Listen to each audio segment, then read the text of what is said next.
लोगोफोर नोंथांमोना जोबोर गुसुं मोनसे भिडिअ लाबोदों आरो बे भिडिअनि गेजेरजों नोंथांमोना आङो रेड सीआव गोजा लैथोआव जि जाबाय थानाय जाथाय बेनि मोनसे आभास होनो नाजागोन आरो बेनि उनाव नेक्स्ट भिडिअआव नोंथांमोना डिटेल्स बेनि सायाव लाबोगोन।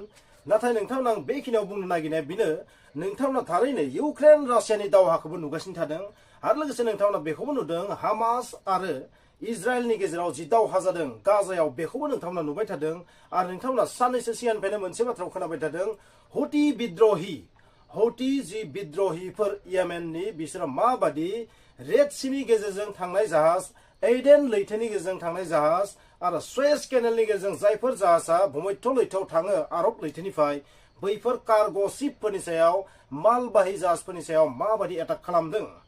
इजराइल आरो इउएसए नि जाहाजजों लोगोसे बिसोरखौ सापर्ट खालामग्रा हादरफोरनि जाहाजखौ एटाक खालामनायखौ नोंथांमोना थारैनो नुनो मोनदों आरो बेवहाय ओरैबायदि एटाक खालामदों जाय एटाकआ जारिमिनाव जाफेराखैमोन। क्रुज मिसाइलजों एटाक खालामदों, एन्टि शिप मिसाइलजों एटाक खालामदों, ड्रोनजों एटाक खालामदों। हुथि संगठनफोरा शिया संगठन बेयो इराननि सापर्टआव जानाय इराननि फान्डिंआव सोलिबाय थानाय बे मोनसे संगठन। इरानाबो जिहेतु शिया हादर आरो बिसोरबो येमेननि मोनसे माइनरिटी शिया संगठन आरो बिसोरो मा खालामदों जेब्लासिम हामासनि सायाव एटाकआ जोबा इजराइलनि अब्लासिम बै लैथोनि गेजेरजों जेसेबां जाहाज थांगोन इजराइलखौ सापर्ट खालामग्रा इउएसए खौ सापर्ट खालामग्रा नेट' कान्ट्रिसफोरखौ सापर्ट खालामग्रा बिसोरनि सायाव गिलु बालु एटाक खालामगोन, बिसोरनि जाहाजनि सायाव गिलु बालु एटाक खालामगोन। दासिम 15निबो बांसिन हादरनि बेबायदि जाहाजफोरखौ एटाक खालामदों, किडनेप खालामदों आरो पाइरेट्सफोरा बेबायदि सोरखौबा किडनेप खालामदों, हमनानै लांदों। बेबायदि गिलु बालु जाथाया जागासिनो थादों। बिनिखायनो बाइडेन बिथाङा मोनसे बाथ्रा बुंदों, ओरैबायदि मोनसे थासारि जाबाय दासिम रेड सीनि गेजेरजों सुएज केनेलनि गेजेरजों जायफोर जाहाजा थाङो बिनि मोन 2,000 जाहाजा जायगा सोलायनानै लामा सोलायनानै गुबुनजों थांनांगौ जाबाय आरो जायनि जाहोनाव माखासे खहा जानायखौ नुनो मोनदों। आरो बेल' नङा, दासिम गोबां बेबायदि ड्रोन एटाक जाबाय। माखासे ड्रोन क्रुज मिसाइलफोरखौ गावख्लायदोंबाबो नाथाय दासिम हुथिनि एटाकखौ फोजोबनो हायाखै। बेनिखायनो बाइडेन बिथाङा मोनसे बाथ्रा बुंदों, हुथिखौ फोजोबस्रांनायनि दमायनायनि समा सफैबाय आरो बेनिखायनो नोंथांमोना थारैनो निउसाव मैयानिफ्राय नुगासिनो थादों माबादि येमेनाव मोन 16टा लकेशनाव येमेननि मोन 16टा लकेशनाव हुथिफोरनि 60टा टारगेटखौ डेस्ट्रय खालामदों। मोनसे राडार स्टेशनखौबो डेस्ट्रय खालामनाय बाथ्रा बुंदों आरो बे गिलु बालु एटाकआव 7 हुथिनि फाइटार्सफोर थैदों आरो माखासे जोखोम जादों बेबायदि मिथिनो मोनदों। आरो बे एटाकखौ इउएसए टमहक क्रुज मिसाइलजों एटाक खालामदों। टमहक क्रुज मिसाइल आरो बिनि अनगायैबो गुबुन गुबुन मिसाइल बेलिस्टिक मिसाइलफोरजों एटाक खालामनाय बाथ्राखौ खौराङाव मिथिनो मोनदों। आरो बेबायदि एटाकआ स्टार्ट जाबाय। थामहिनबा नोंथांमोना बेखौ साननो हागौ रेड सीआव ओरैबायदि मोनसे थासारि क्रिएट जानो हागौ बेयो मुलुग दावहानि मोनसे इगनाइशन पइन्टबो जानो हागौ। मानोना बे एटाकनि उनाव मोनसे बाथ्रा बुंदों, येमेननि हुथि बिद्रहिफोरा बे एटाकनि बदलाखौ लागोन आरो रेड सीआव गिलु बालु एटाकआ स्टार्ट जासिगोन। गोजा लैथोआव हुथि बिद्रहिफोरनि जोबोर गिलु बालु एटाकआ जासिगोन। इउएसए नि आरो इंलेन्डनि जायखिजाया बेबायदि हाथियारानो जा जाहाजानो जा बेखौ एटाक खालामनायनिफ्राय फावसायनाय नङा। इरानाबो मोनसे बाथ्रा बुंदों, बे एटाकआ मोनसे बर्बर एटाक आरो बेनि जोबोर गिलु बालु फिन साजाखौ मोनगोन इउएसए, इंलेन्ड बेबायदि हादरनि जाहाजफोरानो बुं जायखिजायानो जों। थामहिनबा हुथिया इउएसए जों दावहा फोसावबाय आरो बे रेड सीआ लासै लासै दावहानि महर लानो थांगासिनो दङ। फिउचाराव मा जागोन बुंनो हाया। मानोना हामास आरो इजराइलनि गेजेराव मोनसे दावहानि फ्रन्ट ओंखारदोंमोन आरो बे सोलिबाय थादों। दिनैसिम बे दावहाया 100 दिन जालांबाय। थेवब्लाबो नाथाय बे दावहायाबो जोबनायनि जेबो लामा गैया। इजराइलआ दासिम हामासखौ डमिनेट खालामनो हायाखै, फोजोबस्रांनो हायाखै। जाबायदि रासियाबो इउक्रेनखौ दिनैसिम गादबनो हायाखै।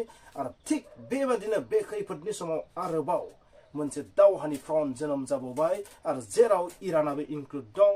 नोंथांमोना बयबो मिथिगौ हुथिफोरा ड्रोनखौ बबेनिफ्राय मोनदों, क्रुज मिसाइलखौ बबेनिफ्राय मोनदों, बेलिस्टिक मिसाइलखौ बबेनिफ्राय मोनदों, रकेटखौ बबेनिफ्राय मोनो होनबा बेनि होग्रा फान्डिं खालामग्राया जाहैबाय इरान। आरो बेनिखायनो आं बुंनो हायो रेड सीआव मोनसे आरोबाव दावहानि फ्रन्ट जोनोम जाबावबाय।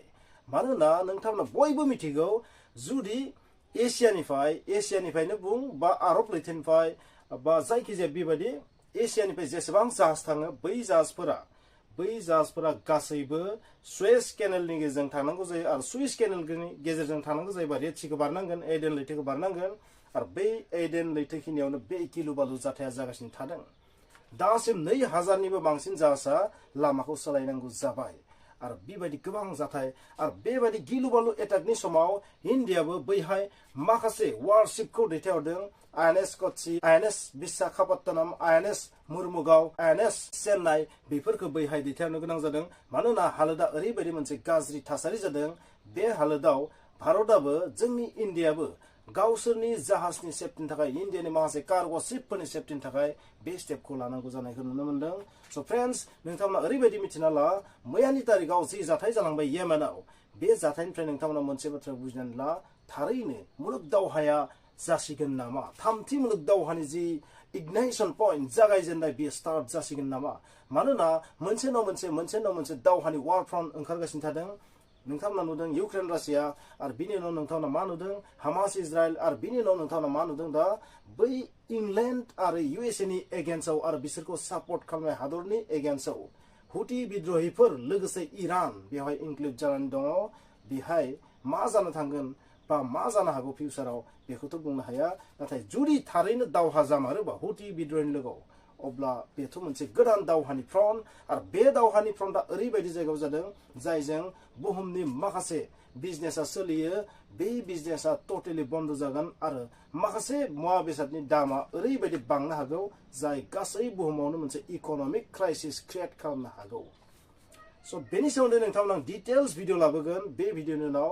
स नोंथांमोना नेक्स्ट भिडिअ थारैनो मिथिगोन जाथाया मा जानो हागौ बोरै मा जानो हागौ आरो बोरै मा एटाक जादों बेखौ नोंथांमोना डिटेल्सआव लाबोगोन स बिदिब्ला फ्रेन्ड्स नोंथांमोना जुदि बे भिडिअखौ नायनानै जुदि माबा मोनसे आइडिया मोनदोंबा प्लिज नोंथांमोना बे भिडिअखौ लाइक शेयार कमेन्ट खालामनो दाबाव आरो लोगोसे जुदि नोंथांमोना चेनेलाव गोदानबा प्लिज साबस्क्राइब खालामनो दाबाव आरो नोंथांमोना जुदि फेसबुकआव नायदोंबा फल' खालामनो दाबाव आरो नेक्स्ट भिडिअखौ नोंथांमोना नायनो